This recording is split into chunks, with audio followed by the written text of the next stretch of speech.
এই পদ্ধতিতে রুটি তৈরি করার পরে আমি নিজেও একটু অবাক হয়ে গেলাম।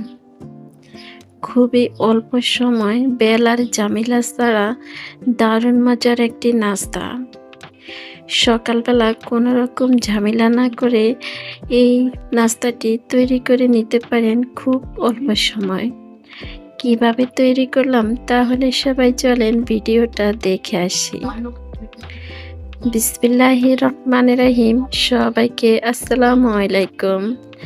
আমার নতুন আরেকটা ভিডিওতে সবাইকে জানাচ্ছি স্বাগতম। কেমন আছো সবাই? আশা করি যে যেখানে আছো সবাই ভালো আছো। আলহামদুলিল্লাহ আমিও ভালো আছি। চলে আসলাম প্রতিদিনের মতোই আজকে আবার আরও একটি ভিডিও নিয়ে। আশা করি প্রতিদিনের মতোই আজকের ভিডিওটা সবার কাছে ভালো লাগবে। আজকের রেসিপিতে আমার প্রথম উপকরণ লাগবে আটা। একটি বাটি নিয়ে নিলাম। বাটির মধ্যে দিয়ে দিব 1 কাপ থেকে বেশি আটা। আপনারা আপনাদের পরিমাণ মতোই দিতে পারেন। আমি আমার পরিমাণ মতোই আটাগুলা নিয়ে নিলাম। আটার মধ্যে অ্যাড করতে হবে চিনি। ছোট চামচে আমি 2 চামচ চিনি দিয়ে দিলাম। 2 চামচ দুধের গুঁড়া দিয়ে দিলাম লবণ স্বাদ মতোই। নরমাল পানি দিয়ে এবার আটা ভালো করে মেখে নিতে হবে। একটি কাঁটা চামচের সাহায্যে অল্প অল্প করে পানি দিয়ে আমি একটি ব্যাটার তৈরি করে নেব। একটি কাঁটা চামচের সাহায্যে যদি এইভাবে ব্যাটারটা তৈরি করা হয় তাহলে কোনো রকম দলা থাকবে না। তাই একটি চামচের সাহায্যে এভাবে করে এই ব্যাটারটি তৈরি করে নেব। কোনো রকম দলা থাকবে না। এবার আমি দিয়ে দিব একটি ডিম। ডিমটা দিয়ে ভালো করে মিশিয়ে নিতে হবে। ব্যাটারটা ঠিক এইরকম পাতলা তৈরি করতে হবে। ব্যাটারটা কোনোভাবে ঘন করা যাবে না। ডিম দেওয়ার পরে কাঁটা চামচের সাহায্যে ভালো করে ডিমটারে মিশিয়ে নেব। এই নাস্তাটা তৈরি করতে কোনো রকম ঝামেলা হয় না।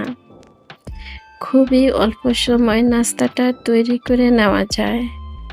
আর একটি কাঁটা চামচের সাহায্যে যদি এভাবে ব্যাটারটা তৈরি করা হয় তাহলে ব্যাটারটা খুবই সুন্দর হয়। কোনো রকম দলা থাকবে না। ব্যাটারটা কিন্তু একদমই রেডি। ঠিক এরকম একটি ব্যাটার তৈরি করতে হবে।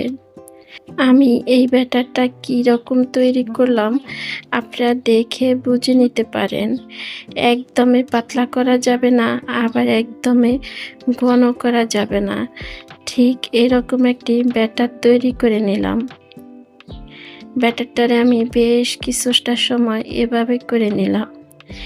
এবার আমি একটি মেজারমেন্ট কাপ নিয়ে নিলাম।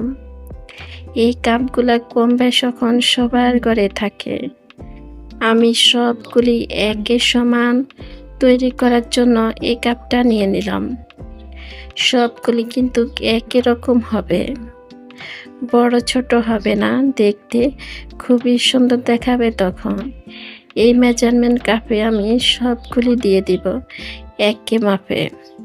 এবার চুলার মধ্যে একটি প্যান বসিয়ে দিলাম। প্যানটা যখন গরম হয়ে আসবে দিয়ে দিব 1 চামচের মতোই তেল।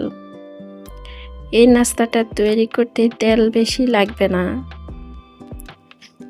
আর একই সমানভাবে যদি তৈরি করতে হয় তাহলে আমার মতে একটি মেজারমেন্ট কাপ মেপে নেবেন, তাহলে দেখতে খুবই সুন্দর দেখাবে। সবগুলি একই সমান হবে। সব সময় একই রকম নাস্তা খেতে ভালো লাগে না। মাঝে মধ্যে যদি একটু ভিন্নভাবে নাস্তার আয়োজন করা হয় তাহলে কিন্তু ভালো লাগে। সকাল হোক বা বিকাল হোক 2 টাইমে নাস্তার প্রয়োজন। নাস্তাগুলো যদি এক এক সময় এক এক রকম হয় তাহলে খেতে কিন্তু ভালো লাগে। এটা সবার কাছে মনে হয়, শুধু আমি একা না। নাস্তার মধ্যে যদি একটু পরিবর্তন হয় তাহলে ভালোই লাগে। এভাবে রুটিগুলা তৈরি করে মাংসের সাথে খেতে পারেন, অনেক মজা হবে খেতে। কোনো রকম বেলাবেলির ঝামেলা নয়, খুবই অল্প সময় সকালের নাস্তা তৈরি করে নিতে পারেন। আচ্ছা, আমার ভিডিওটা দেখতে দেখতে আমি জানি না আমার সাথে তোমরা কে কে এটুক পর্যন্ত এসেছো। তোমরা যারা এসেছো একটা লাইক দিতে ভুলে গেছো, একটা লাইক দিয়ে দাও। আর আমার ভিডিওগুলো দেখো, এখন পর্যন্ত আমার চ্যানেলটাই সাবস্ক্রাইব করোনি, চাইলে আমার চ্যানেলটা সাবস্ক্রাইব করে দিয়ে তোমরা এভাবে আমার পাশে থেকে যেতে পারো। তোমাদের সুন্দর সুন্দর কমেন্টে আমিও চলে আসি তোমাদের মাঝে। আশা করি তোমরা সবাই এভাবে আমার পাশে থেকে যাবে। তোমাদের সবাইকে জানাচ্ছি অসংখ্য অসংখ্য ধন্যবাদ। এভাবে প্রতিনিয়ত আমাকে সাপোর্ট করে আমার সঙ্গে থাকার জন্য। তোমাদের সুন্দর সুন্দর কমেন্টে আমিও চলে আসি তোমাদের মাঝে। আশা করি তোমরা সবাই এভাবে আমার পাশে থেকে যাবে। তোমাদের সবাইকে জানাচ্ছি অসংখ্য অসংখ্য ধন্যবাদ। এভাবে প্রতিনিয়ত আমাকে সাপোর্ট করে আমার সঙ্গে থাকার জন্য।